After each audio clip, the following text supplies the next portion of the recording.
Yeah.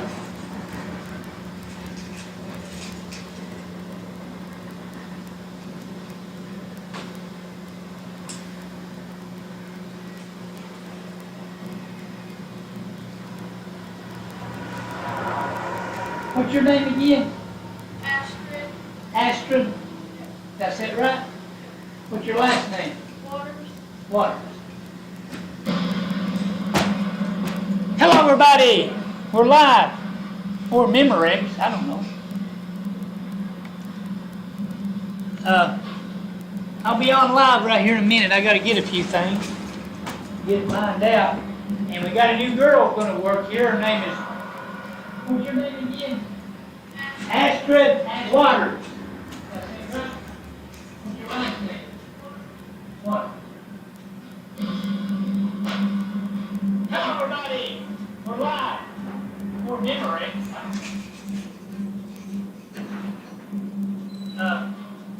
We'll be on live right here in a minute. I gotta get a few things. Get lined out. And we got a new girl coming to work here. Okay.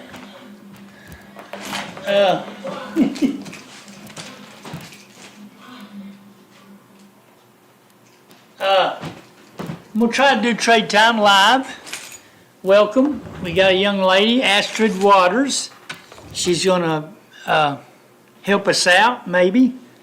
She may be interested if I don't run her off with all the stuff I give her. But she says it don't look that hard. It's not really hard. It's just remembering it, printing it.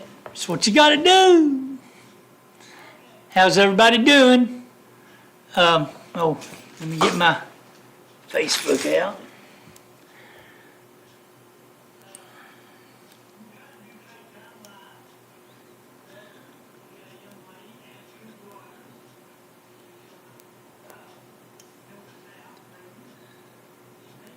And I know you've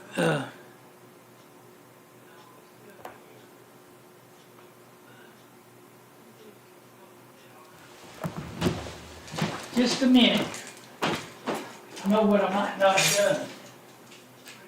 This right here.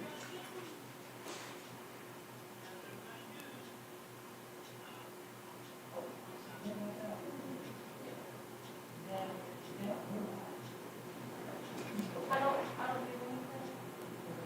Watch, watch. Yep, and memorize it. 1, 2, 3. Yeah. Do I turn them off whenever you get done? You can, when you get done. Anyway, her name is Astrid Waters, and very pretty little girl. She's got a boyfriend, and she wants to come here and work, and we want her to work. We need workers, and praise the Lord that we got somebody interested. And my brother found her, I think, didn't he?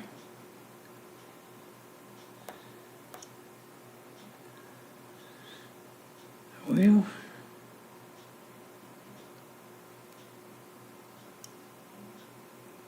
all right. Friend, and she wants to come here and work. All right, folks. We'll get started. And if you're going to ask about my wife, she's home. I think she's had a stroke. Not sure. But she's sick. She's in the bed. So just keep her in prayer. All right. Let's start our prayer list here. Pray for Heather Dopel, Charlie Dopel, Johnny Lau, Lou Hall. Please pray for strength. Pray for me. I need it. Pray for Nick and Faith Day, Destiny Fairchild, Dylan Strunk, and family and friends. Pray for Tina Hall, David Davidson and his family. David's still in the hospital. Pray for him. Sally Davidson, Jesse Gibson and family. Cletus Cooper and Karen and Joe Jeffers. Excuse me. Cletus Cooper and Karen Cooper and Joe Jeffers. Pray for Jeff Hall and family, Corey Hall and family. Pray for Steve and Marion Hall and grandchildren. Kim and Will and Dakota and his wife Chesme Thomas, pray for them. Keisha, Lily, and Jesse Newport, pray for them. Barb Slavin, Donna and Joyce Davenport. Buford Randall Webb and his family, pray for him. Nancy Smithers and her family, and her brothers and her sisters. Pray for Jacob and Annette Smithers and her mommy, Anna. Pray for Shirley LaBar, Marie LaBar, Marie Westside, James West, Philip and Kim Kidd and family, Sheila Hall King, Sammy York, Brenda and Ruth Ann Sam, my girls, Aaron Brummett and family, James Wright, Jacob Ward and family, Shannon and Angie Chitwood, Joey Sexton, Mae Wilson, Ann Blevins, and Robert Speedo Blevins. Billy Chambers and family, Brandy Burge and family, Rayleigh Brown and family, Zona Evans and family, Chad Posey and family, Jeannie Posey and her family. Pray for her. Anna Dishman, Jim Huckabee, David Evans, Israel. Pray for Israel. Pray for America. Pray for Donald Trump. Pray for Bradley Kidd and his son Buck. Pray for Stella Morgan. Pray for James Duncan, Leah and Preston Sharp, and and Jada Hall Sexton, Lisa Powell Chitwood, Sandra Powell Purry, all the hospitals, nursing homes, institutions, asylums, prisons, and jails and their family. Wanda Ashcraft and Tony Ashcraft and their son Kevin. He's got cancer. Pray for Sam and Kathy Crabtree. Pray for Sue Clark and Faye Posey, Sammy Huckabee, Desi Turry. Pray for her. She's got leukemia. I don't know how she's doing. I ain't seen her in a while. I hope she's doing good. Pray for Angela, Terry Gibson, Tommy Pierce. He has cancer. Larry Burge, he has cancer. The Jacks family, Tony Ross, Sean Mayhorn and family, Diane Purry, Carolyn Smith, Cecil and Milton Blankenship, Tammy Blevins, Jesse Stevens, Andy Llewellyn and Chris and his family, Bobby Ellis, pray for him. So let's bow our heads and pray for these people on the prayer list.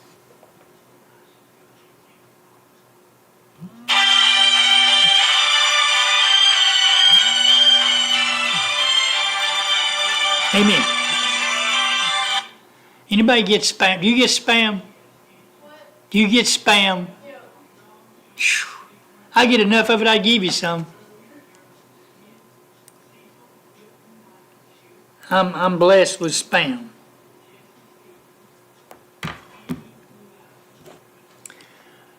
All right.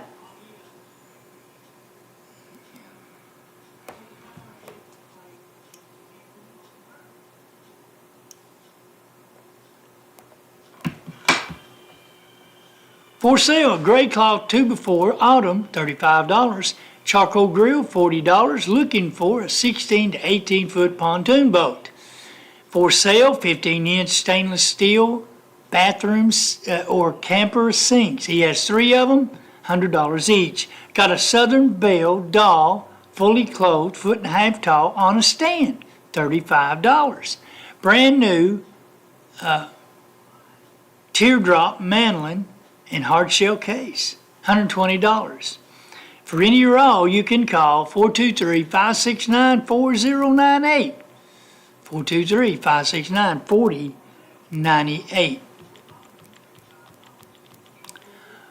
He wants 4 to 5 ton of gravel if he can get it, but he don't want over a ton truck on his lawn. So there you go. Call 606-310-2242, 606-310-2242. For sale, rock that you build around your fireplace or around your house. If you're interested in any rock, call 423-569-8574. 423-569-8574. For sale, scroll saw and a table, $125. Miter saw, brand new blades, $350. Without the blade, $325. 200 pounds of weight, plus 200 plus pounds of weight. Standard bench bar, standard curl bar, $225, and that is negotiable very much. 15-pound set coated curl bar, $30. Brand new 30-pound coated curl bar, $65. Call 423-663-7614. 423-663-7614. For sale, office unit on wheels. It's 9 foot wide, 20 foot long. It's got a breaker box and a meter box outside. And you got 2 baseboard heaters inside and an air conditioner in it. So it's got everything you need. You just come and hook onto it and take off. But anyway, he wants $2,700 or your best offer. Needing someone to clear off 100 acres of land on Cherry Fork. He wants to sell some land on Cherry Fork. He has some land, he needs some land cleared off around his house. And that's out Pioneer. He lives out in Pioneer. So if you're interested in it all, he's got a front time tiller, $150. Call 423-539-4018, 423-539-4018, or 423-663-9236. For sale, a dining room table. It's very large, has 4 chairs and a bench. For all, $500. Call 423-286-2225. 423-286-2225. For sale, brand new 40-inch Roku TV. $150. Call 423-223-3466. 423-223-3466. For sale, Hot Wheels. That's right, I said Hot Wheels. Call for pricing. He's got over 100 different cars, including a Daytona 500. Call 423-569-9185. 423-569-9185. For sale, it's a Potbelly pig, $50. Got a hamster meat hawk, $50. Interested in either or both? Call 423-215-6202. 423-215-6202.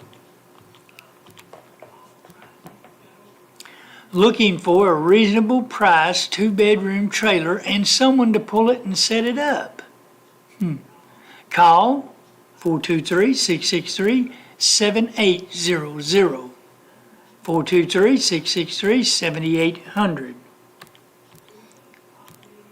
For sale, all beds, new shoes, clothes. It's a store. They're selling it out. $500. Call 423-215-2277. Again, 423-215-2277. For sale, County Line water tank, 20 gallon. Only used 2 years. Bought it at the Tractor Supply. Brand new president switch put on it. And that is negotiable. Call 423-539-0276. 423-539-0276. For sale, 11 Siberian goats. Yeah, 11 Siberian goats, $1,000. Or if you want like 2 or 4 or 6, $125 each. Call 423-215-1313. 423-215-1313. They'd be good lawnmowers that eat your grass. Looking for a cheap four-wheeler, good luck with that. If you got one you want to sell him, call 423-223-3625. 423-223-3625. For sale, 4 tires, only got 3,200 miles on them.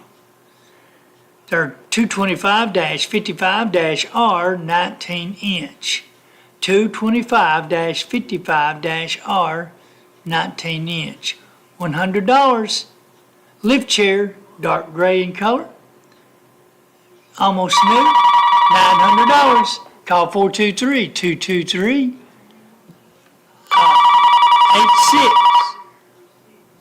Trade time. Hello, Doc. Well, hello, Shirley. How you doing? I'm doing. I understand that. Yeah. How's Lou doing? She's home in the bed. I think she's had a stroke. Really? Yeah. It's really affected her. She can't walk. Oh my gosh. It's hit her hard. That's not so good. Just keep up the prayers. Gotta bring her out of it. Oh yeah. Gotta do anything. Okay, honey, I will. We love you guys. We love you guys. God bless you. Bye. Bye.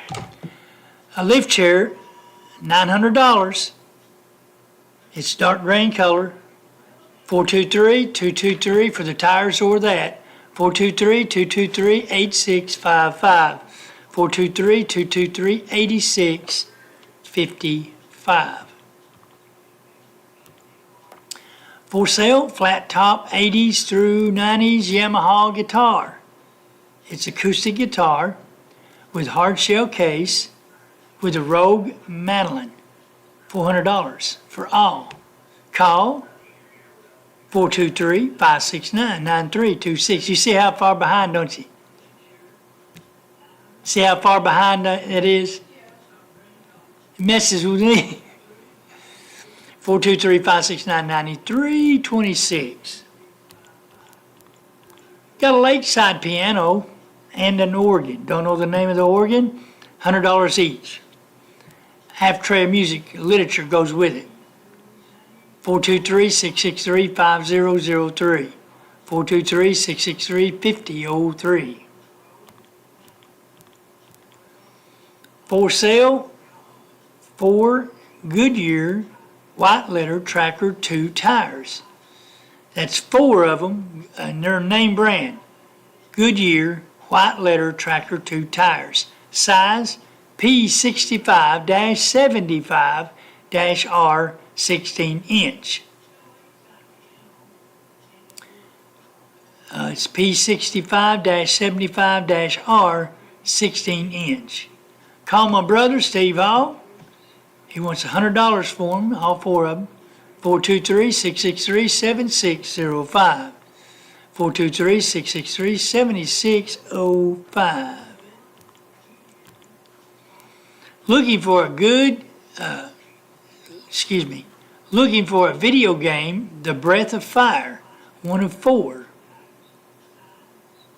2 of them are for Super Nintendo or Game Boy Advance. The other 2 are for PlayStation. We'll make a deal on or buy or trade. Also looking for old Star Fox Nintendo merchandise, such as posters, palers, guides as well. He's got 2 grown dogs. They're black with a little bit of white on them. They're brothers. They need a home. They got a cat too. So if you're interested, call Ryan Sharp, 423-539-2640, 423-539-2640, or 423-569-1524. You want to go ahead and hit that 4 for me? Go ahead. Go ahead and hit that 4. Be back in a minute. Did you click the other box? Yeah. You have to click the other box. I think I took the commercials off there. I might need to put them back on.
that one, and that's the first one, you can go ahead and line it back up. But come to this first. What? When the next commercial plays, then forward right there. Yeah.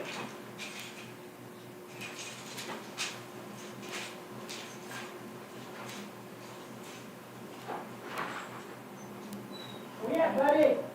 Get bud! Stupid cat. All right.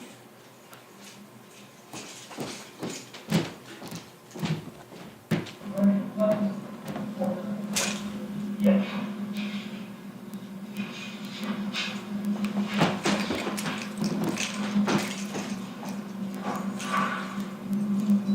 Yeah, buddy. Get bud!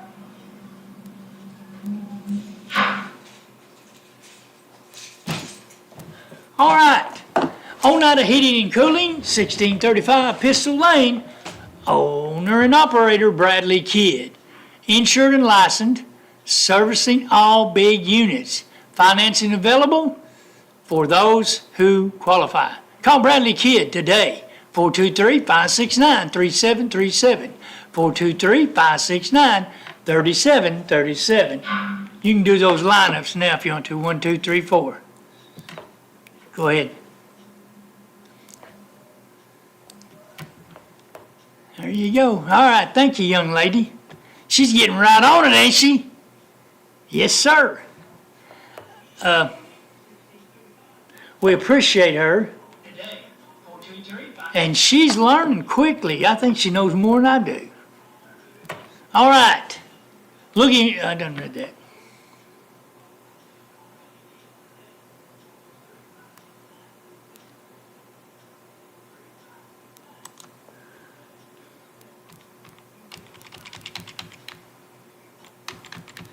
Looking for a for sale. Now listen to this. This is a good deal. It's a full size or a queen bed.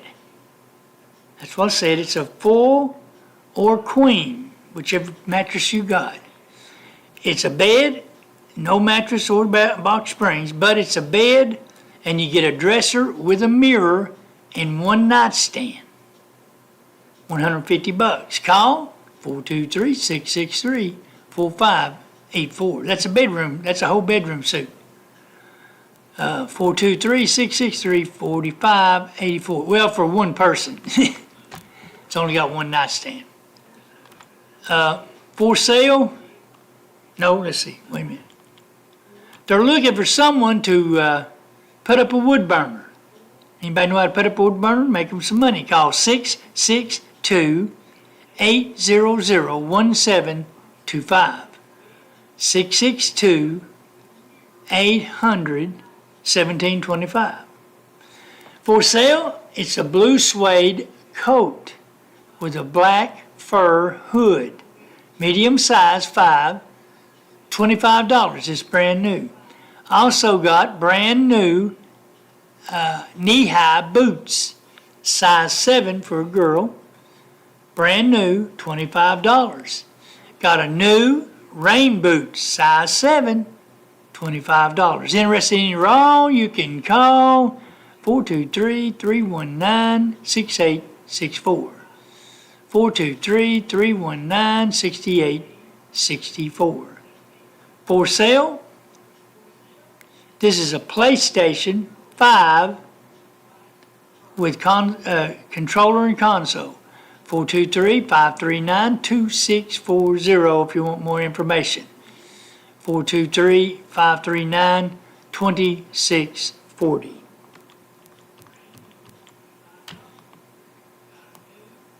Miss Waters, come here a minute.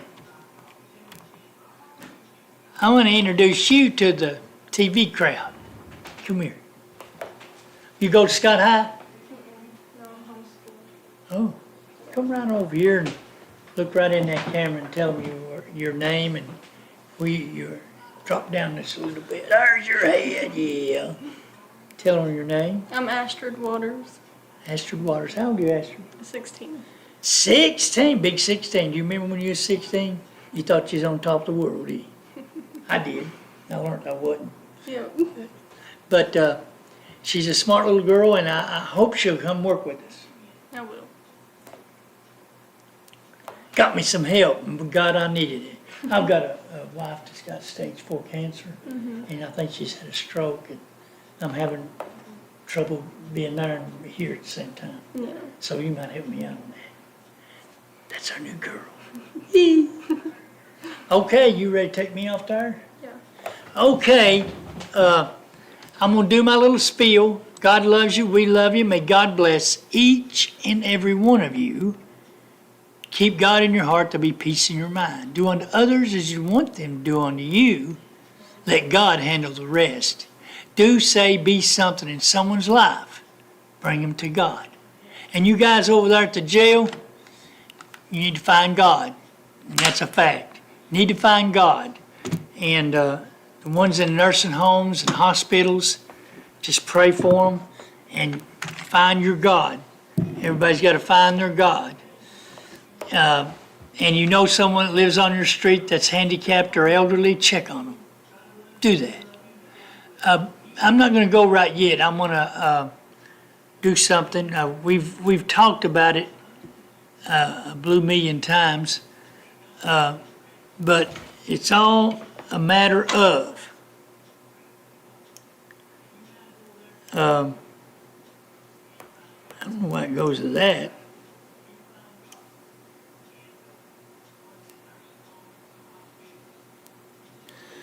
But anyway, you know, things, certain things happen to us along the way, and we never know how our time is going to end up. But if you believe in God, and I do, pray a lot, do what's in your heart, okay? Don't do what's in your mind. Do what's in your heart, and you'll be okay. And until tomorrow, may God bless you. Good night.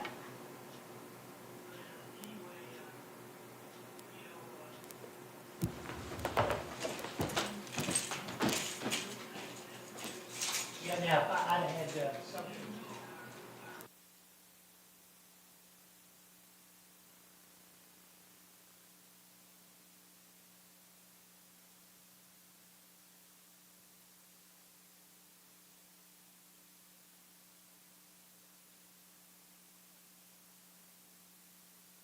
You can dine in or take out.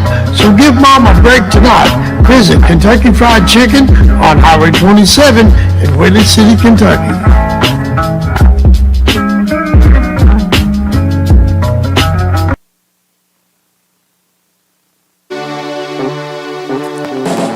Welcome to Trade Time, sponsored by Ivan Family, Mr. Bundle today, HTC. Arby, we have the meat on sale. 63 Auto, they got the car for you. KFC, Kentucky Fried Chicken.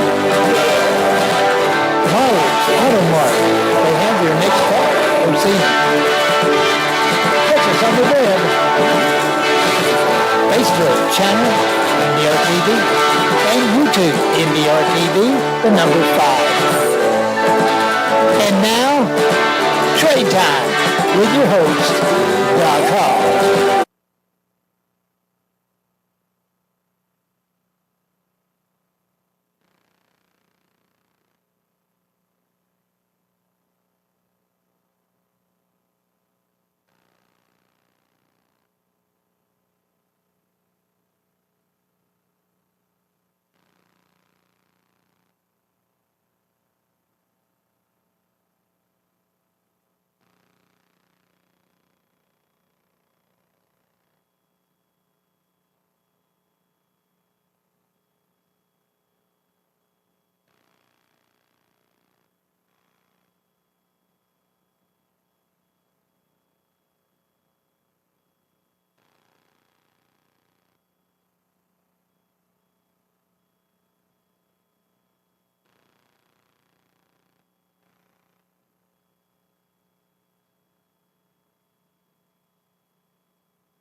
to start off by giving them just a little bit of history of Scott County and how it came into being and where we are and maybe where we're going. And most of all, we're going to do a lot of history.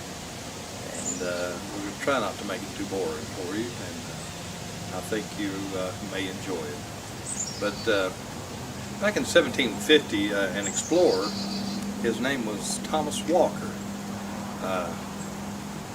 He went outside the boundary of what was to become the original 13 colonies.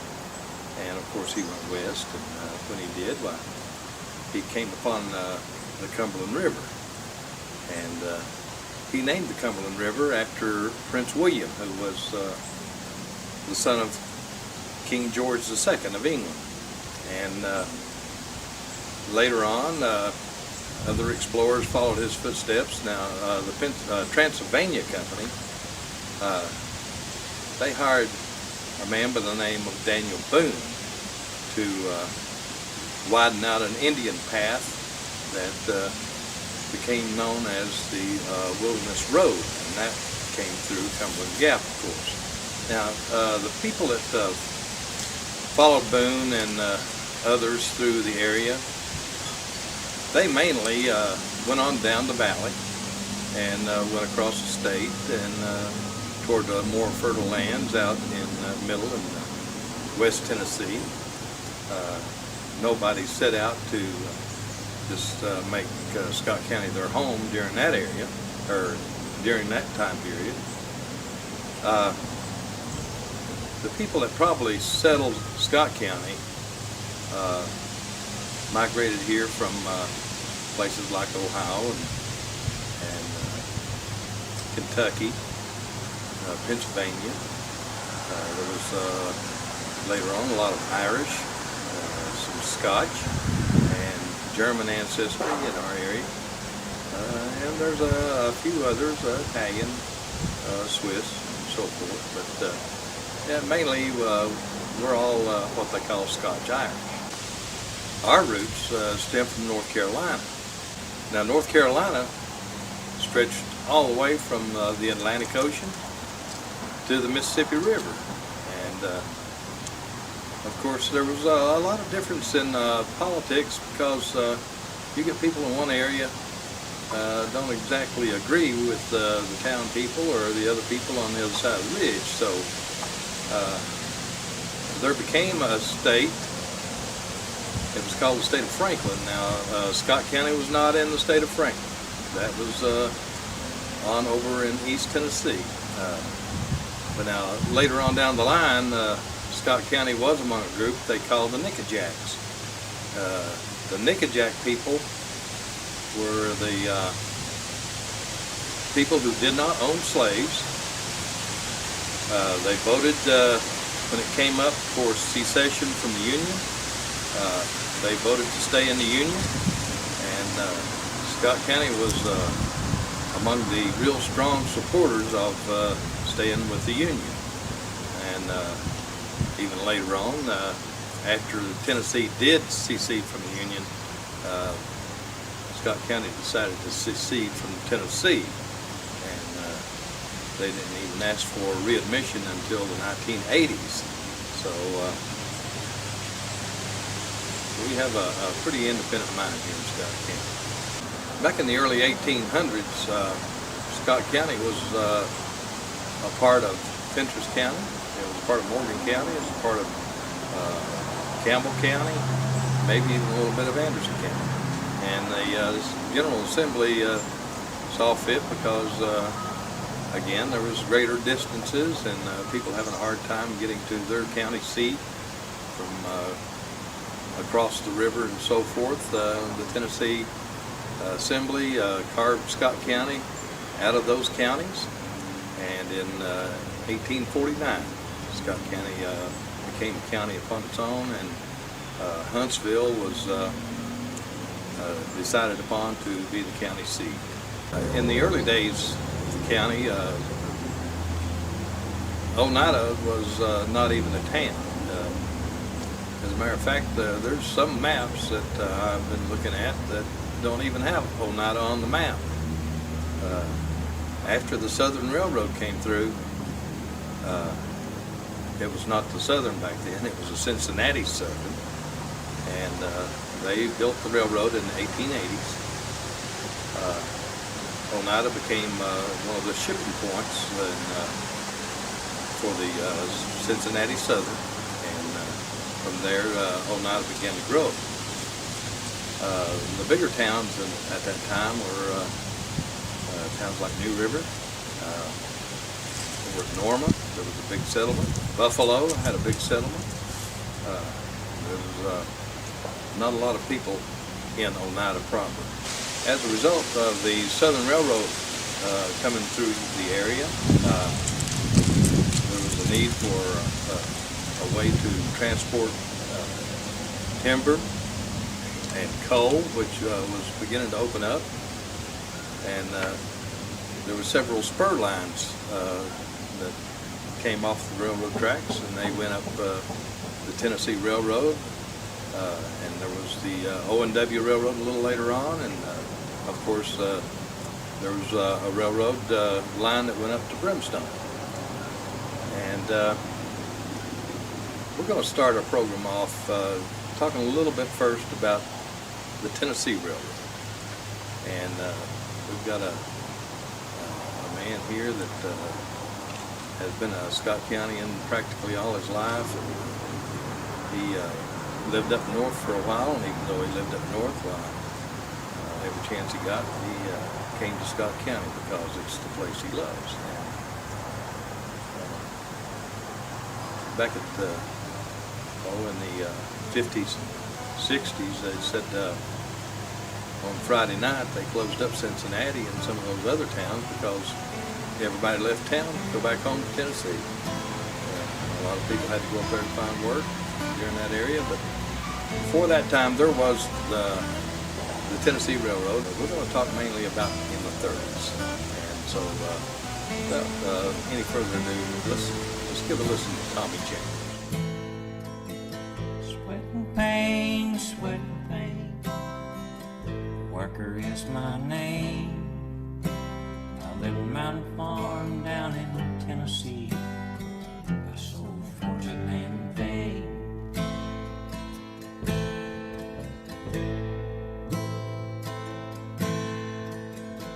Whippoorwills, whippoorwills, crickets and the butterflies, a meadow of green and tall, tall trees, a starry southern night, a starry southern night.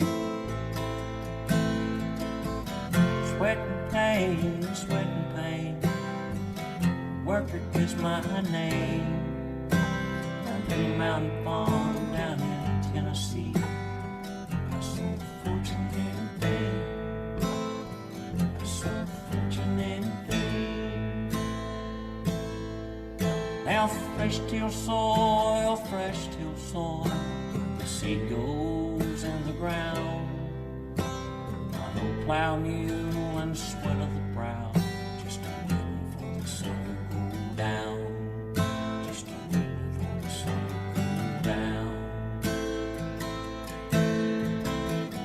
Sweat and pain, sweat and pain, worker is my name. I live in a mountain farm down in Tennessee. I sold fortune and fame. I sold fortune and fame.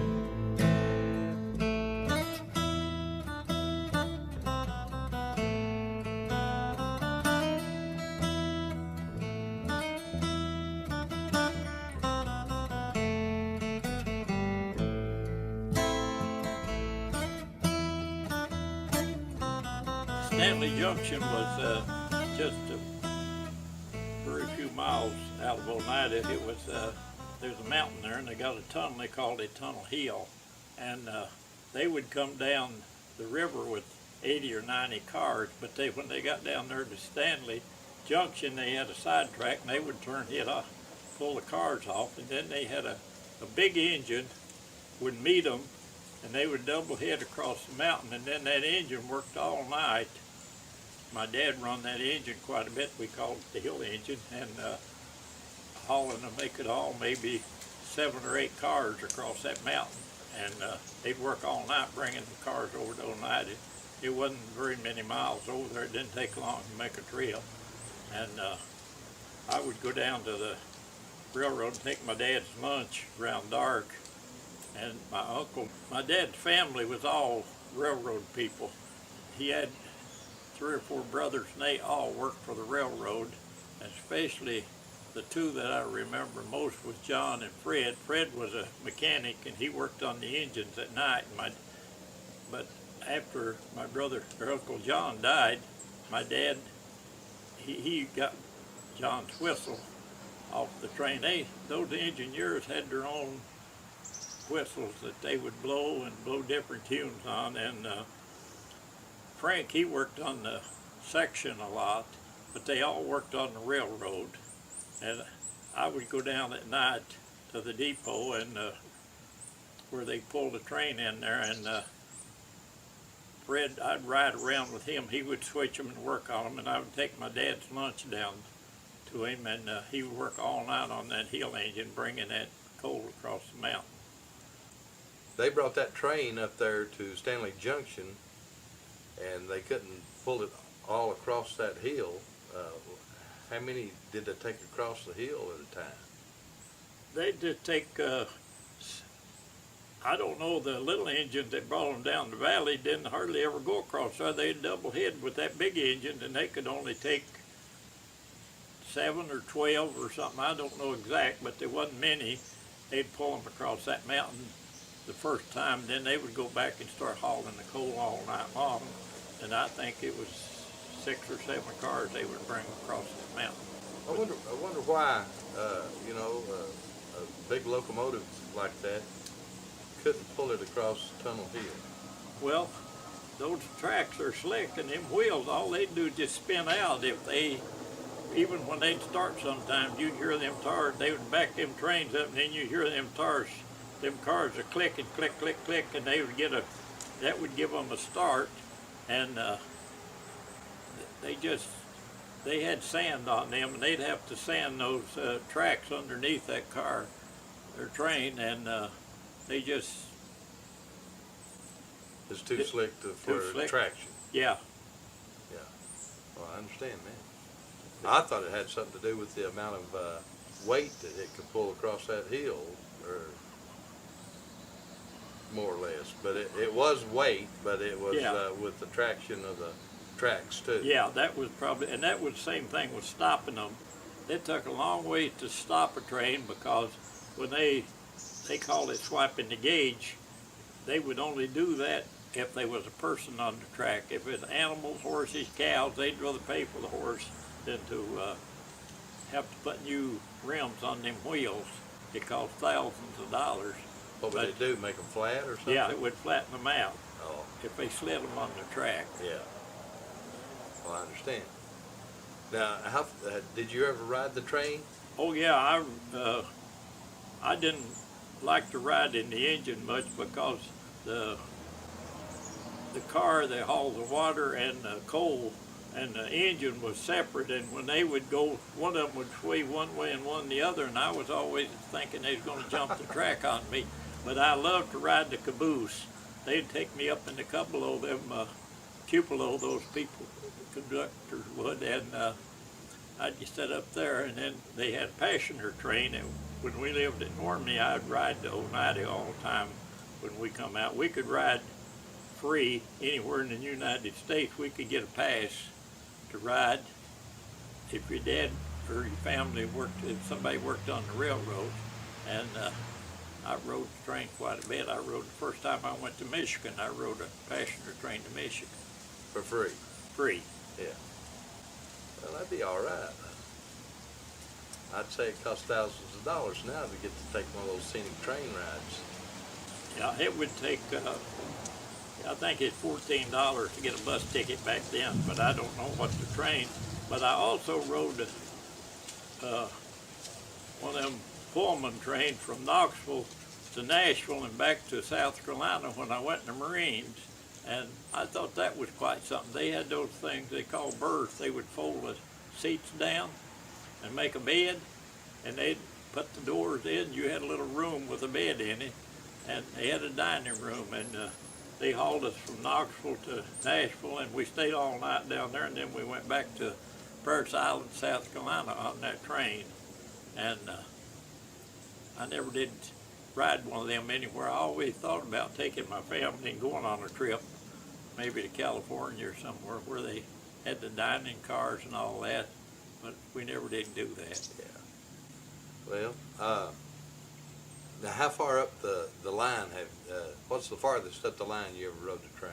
All the way, or? Yeah, I've been to the end of it with, Now, was that at Fort Mountain, well, Everett, I guess so. I'm not sure.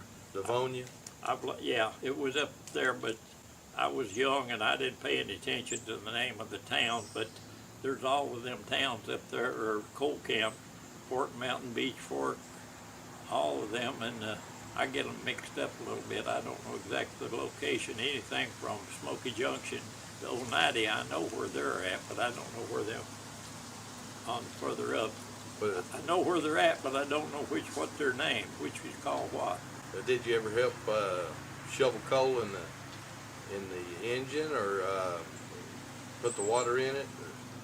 No, it's kind of strange. There was not one of us boys. I had 3 brothers, and there's not any of us ever went to work for the railroad.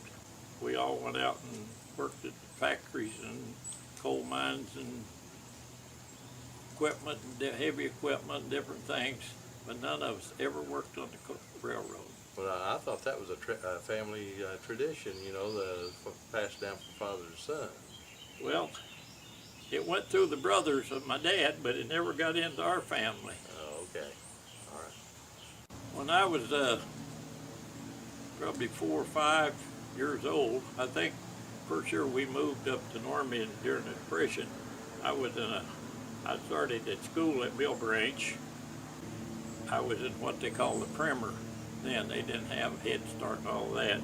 And my dad, he always was bad to blow the whistle on that train. He'd come up that river blowing that whistle. He could blow tunes. He'd blow "Oh How I Love Jesus" and others tunes. And the older people, most of them dead now, but when I came back a few years ago, they would say, I'd tell them I was Joe Chambers' son, and they would tell me, oh, we love to hear him blow that whistle. Those engineers would change their whistle when they get on a different run.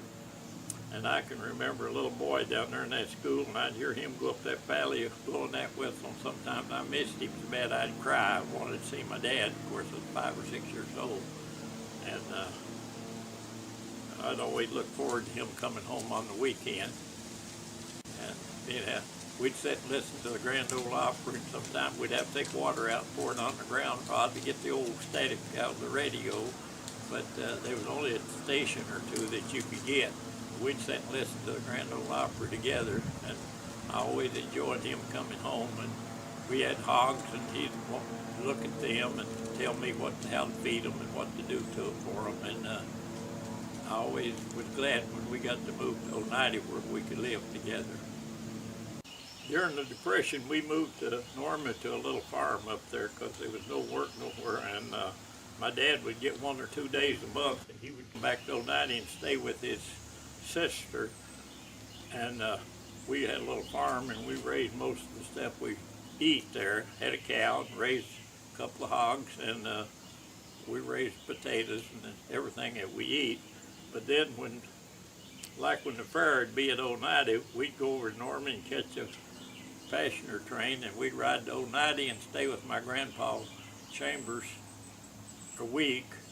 And some of the kids said we was like Santa Claus. We only come once a week, or once a year out there.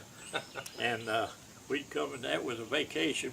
That was a long journey for us to go on a vacation for a week in Old 90 at that time. And then in the 40s, we moved back to Old 90. And that's when I would go down to the railroad and take my dad for lunch and stuff. I remember more about the railroad there in the 40s than I did when we lived in Normandy. Before the war happened, that train that went into Normandy went on up into Livonia, or to the head of the river, we called it.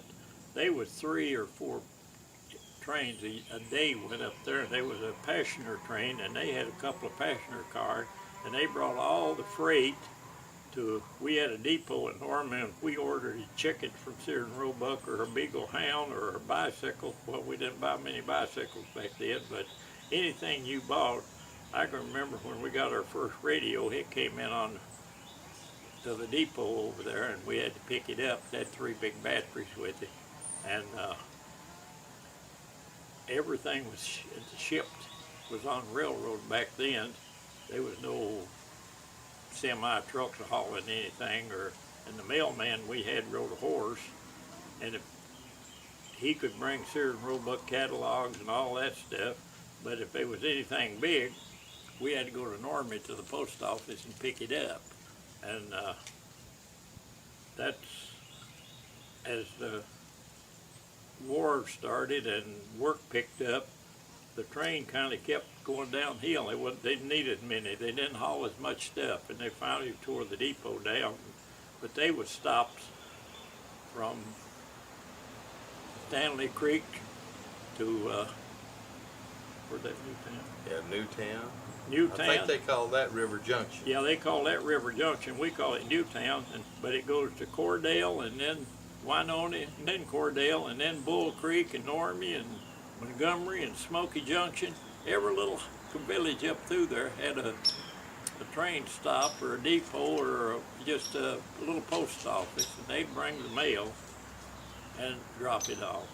The post office picked the mail up, had a person, they was right close by, and they'd walk out and pick up the bag of mail, or if there was a depot like in Normandy, they would set it off on it. They had a dock built there, but right by where the train pulled up, and they'd pick that mail up and sort it, and then you'd go to the post office.